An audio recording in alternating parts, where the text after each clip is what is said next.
Merry Christmas! From my heart to yours.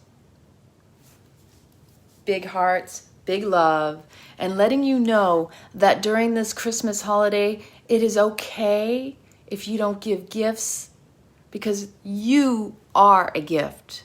Your presence, your ability to show up despite all the craziness of this life and what's been going on, that is enough. You are enough. I want you to understand that the gift of this life is relating to one another, is to share your beingness, your presence. You are the gift. You are the medicine. You are what we have all imagined. Like really, the Christ consciousness, Christmas, Christ en masse in French, Christ en masse. So in mass form, think about this. We are the masses. We are Christ consciousness. The good, the bad, the ugly, the beautiful, it's all Christ consciousness. It's all Christmas. It is all the massiveness of what is source. To me, there is so much joy and so much beauty in all of this that you can't even dismiss it in your deepest, darkest, shitty moments because it's present with you at all times. It is there for you to witness, observe, and partake, to embrace. It is the part of life that gives life. The recognizing even when it sucks. The recognizing when it's beautiful. Gratitude, magnitude. Think of this. So patience expands our magnitude of gratitude. Awareness, appreciation, compassion. Those are all aspects of patience. That is all part of love. Love embodies everything. Patience is present and appreciative of the now.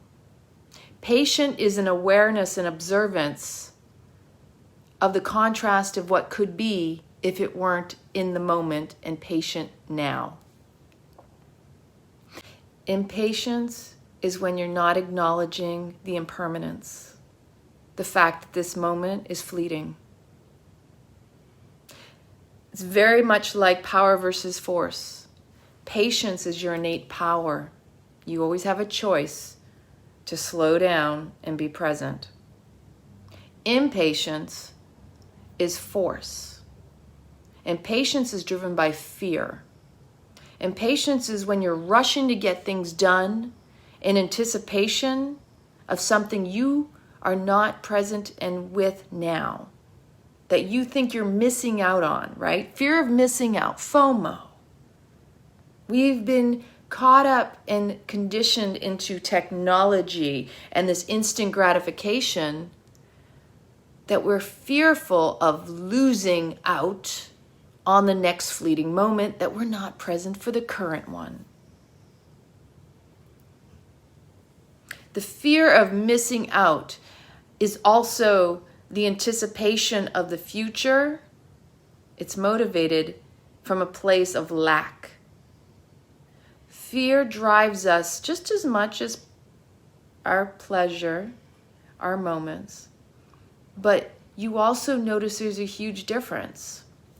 Because like power versus force, when you allow, when you have patience for what is rightfully yours, you allow things to come to you. You don't try to force them.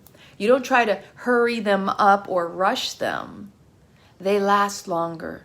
You appreciate them more because your effort was not one from a place of fear or a lack. There's truth in having devotion, dedication, and being driven and inspired to do certain things that you must do to achieve. But they should be inspiration. The spirit within you, the breath you breathe should move you. You should trust the flow of your soul to align yourself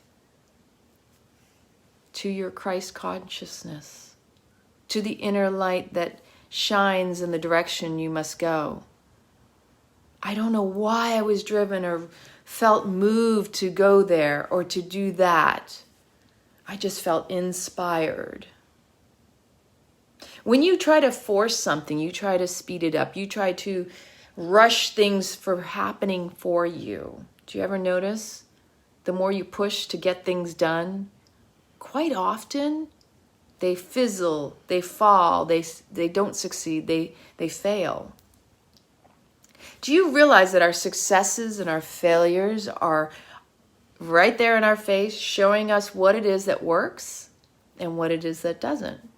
When you fail, you need to be able to reflect upon all of the steps you took to get to that moment. The failure is your success because it shows you where you can improve. That's why they say you must fail often to succeed, and that failure is not without success. There is success in failing often, and you should be fearless in stepping into the unknown, because even the fear of failure can stunt you from moving forward and stunt your growth, because opportunity is staring you right in the face all the time. And your soul wants to flow. So if you allow it to guide you, you tune into whatever is arising within you, it's going to take you in the direction you're meant to go. The success will unfold, but you have to let go of the need to control how it should look, feel, smell, taste, what it is going to be like. What does it sound like? It's one thing to sit in the presence of the feelings that you want to experience. Those are great ways to manifest, just like meditation, to be present in the moment, to reflect upon the thoughts that are sifting in and out of your mind, that are continually with you, that most often you're not conscious or willing to lean into and question and find what they're trying to teach you. Where attention goes, energy flows, right? There's the thought. What is the thought all about? Where does that originate from? The fear, what does that come from? What are you afraid of in your life? The fear always goes back to some unmet childhood need. And for some reason, some of us are still running around thinking we can still play out with those old coping mechanisms and survival tactics as if that is going to make the past better, instead of recognizing the present is the gift, that you are the adult now and you have the opportunity to heal all of that. You can meet your own needs, but with patience, just like you needed when you were a child. Tap into your inner child and say, how can I support you in this moment? What is it you need? Being patient with yourself is the key. When you're impatient with yourself, do you ever notice you lose your fuse, you lose your temper with all those around you? Are you humble enough to step back and go, woof, that wasn't even about them. It was always about me. Because the patience we exhibit with ourselves, we can extend out to others. The impatience upon ourselves becomes the resistance and the argument and the fight outside of us. We draw in what is within. That is the magnetism, the magnitude of our gratitude or ingratitude. What we appreciate, we create. That's why the financial industry uses appreciation as a way to gain interest. It's no different than we do in our lives. So again, when we can tap into where we're at with ourselves, we can extend it out to others. But we have to tap into the awareness of, are we rushing around? Because this year was a perfect example of showing how many of us were so busy on the go, go, go. I was that many years ago.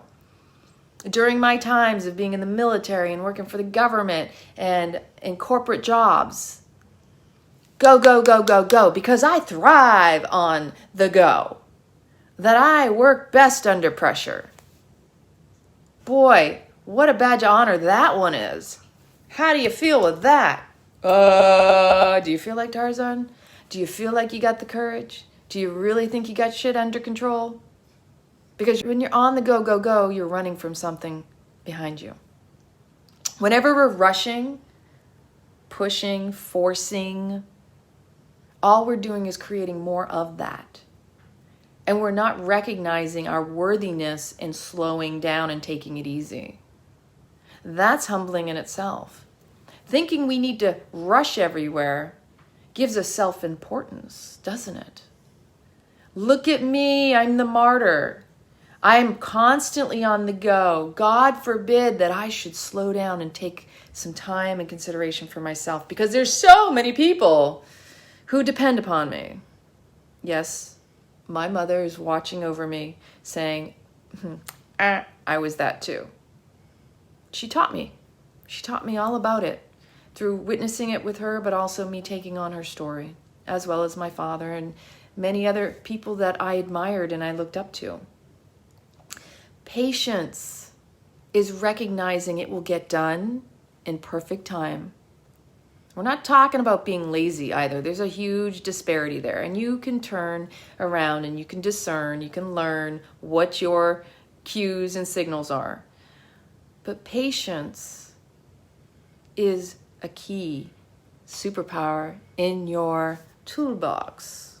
When you have patience for yourself, darling, you will radiate so much more. Things will just manifest in your life. Things will just come to you because patience has less attachment or resistance upon it. It's not trying to speed anything up. It's just simply in the flow, allowing life to unfold. You can be guided and not blinded by the rush and the hurry and the busyness of life.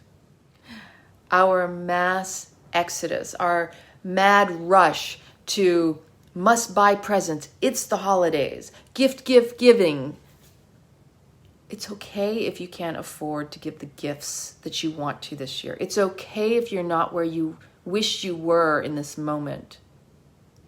It's okay if your life doesn't look the way you wanted it to this time of year. It's okay. You are enough just as you are, without or with all of those things you feel you need. If you have a roof over your head, you woke up with the breath of life, you have food in your refrigerator, and at least enough gas in your car to get you where you need to go, and enough energy in your body to move you and propel you forward, and the right mindset helps. Be grateful for what you have, because again, there's a magnitude that expands in your gratitude. Patience expands our magnitude of gratitude. There are no coincidences.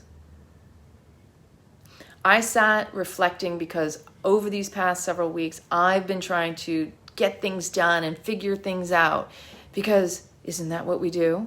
We have to have the answers. We're here to understand. We're here to solve problems. We humans are always doing and not being. I'm humble enough to recognize my own situation is in my loneliness. I'm sharing. This is me from my place of humility. I'm not in a relationship. Sometimes I get lonely. Sometimes I miss human touch. Sometimes I miss cuddling. I miss a partner that supports me. I miss supporting a partner. I miss all the nuances of cuddling and joking and having fun and playing and making love and kissing and holding. All of the things that we humans crave, it's natural. There's nothing wrong with it. And it's okay if you don't have it, because when you get it, you're going to appreciate it that much more. don't just give in to whatever you get. Don't settle either, because that's also just as much impatience, not recognizing the impermanence.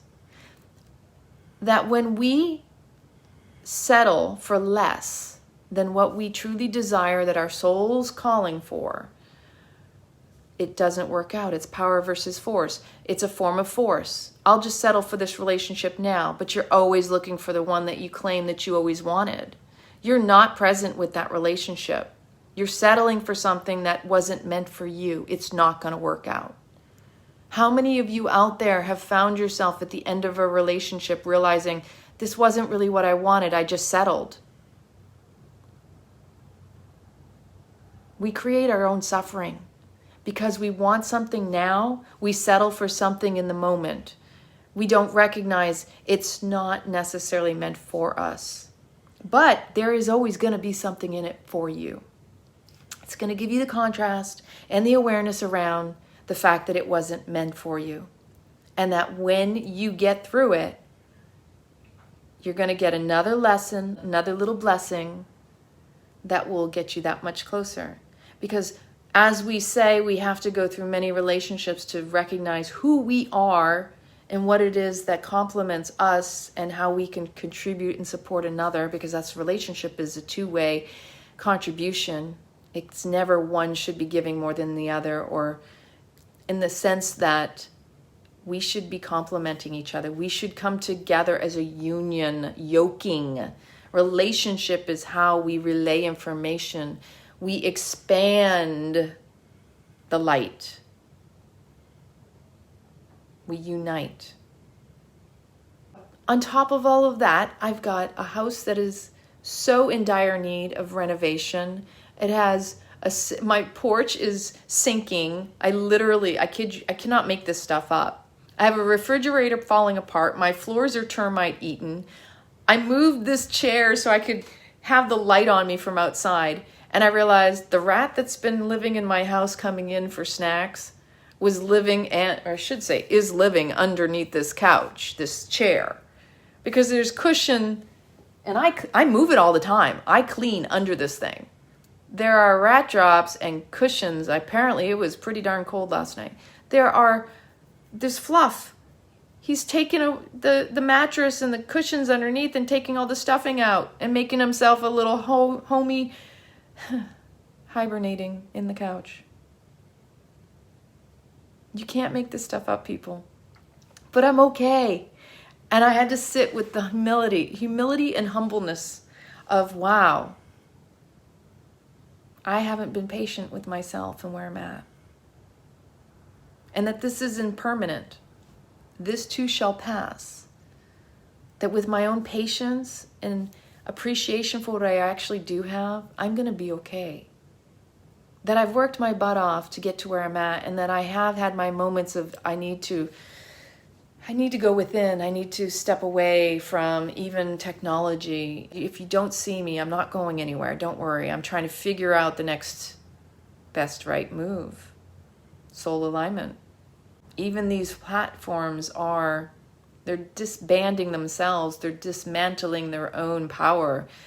The more you restrict people, the more you will push people away. Because there's only so much people will let you get away with trying to control them, right? I was not raised to be a follower. I know in my heart, I have always been told and always just fallen naturally into the role of a leader, the teacher, the supporter, the loyal friend, the oldest daughter. It's very humbling. And leadership is not something to take, it is not something to take lightly. Those of you out there who are leaders, you understand. People think you make it look easy. You're just traipsing through life, getting on, like miracles constantly unfold. And they do. I'm not without saying they are. They are unfolding. Life is magical, but I'm grateful for that because I witness it and I appreciate it. So I bring in more of it. But I want you to understand There are times that a leader is struggling and they won't show it to you. That we're not here to highlight our faults so that people can use them against us. Humbleness is in also recognizing there's a time and place for showing your weaknesses, but it is not there to be highlighted as a badge of honor or for people to poke and provoke you, because there will be those people who will use things against you because they themselves don't even recognize their own strength and power within. Anybody who tries to cut you down, again, is acting out of fear, not out of love, and doesn't recognize their own worthiness.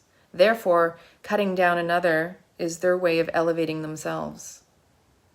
If you can recognize other people's behaviors because of your own, that shows you're a leader.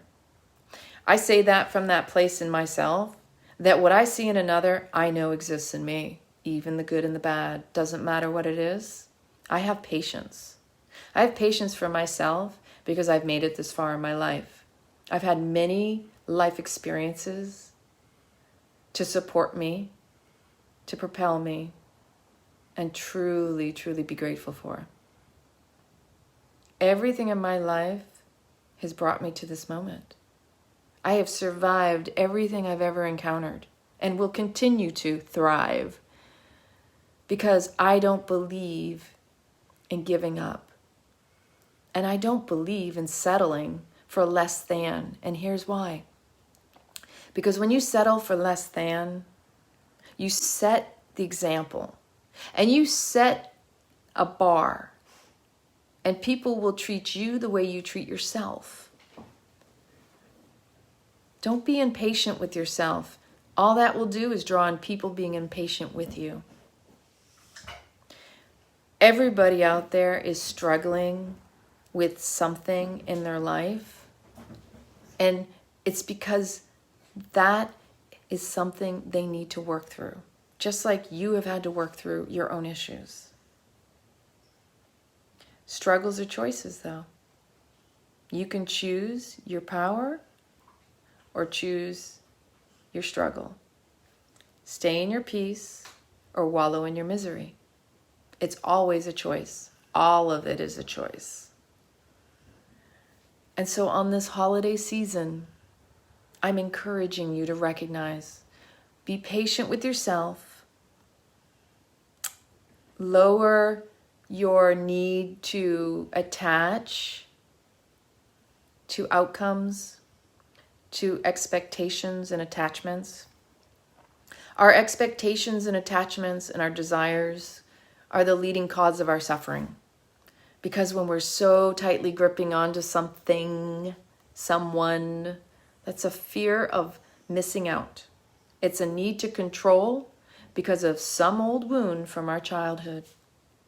And the sooner we are willing to lean in, to confront it with curiosity, compassion, and with patience, the less permanent it will stick around. Because in your pain is your purpose. And the more you are willing to lean into your pain, it's going to give you the pleasure. Because it's there, showing you, hey, I want your attention. And once you give it your full attention, it will move.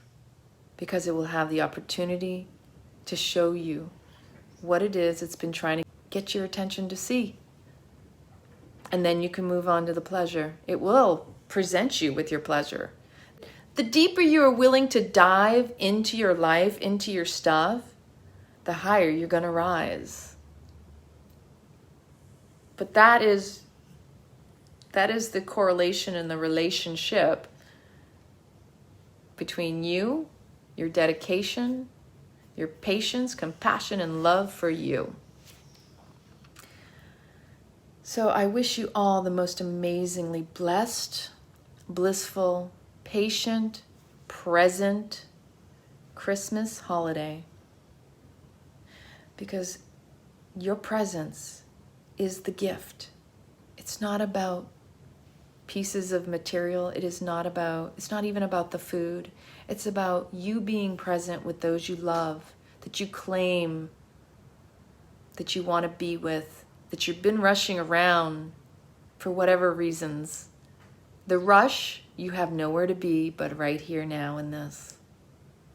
The more present you can be, the more gifts you'll receive, and the more you'll also give to others. So much love to you all, from my heart to yours. Tap into that patience, baby, because patience is really just such a powerful tool. And you're going to draw in more with patience than you will with impatience. Slow down. This year is all about slowing down.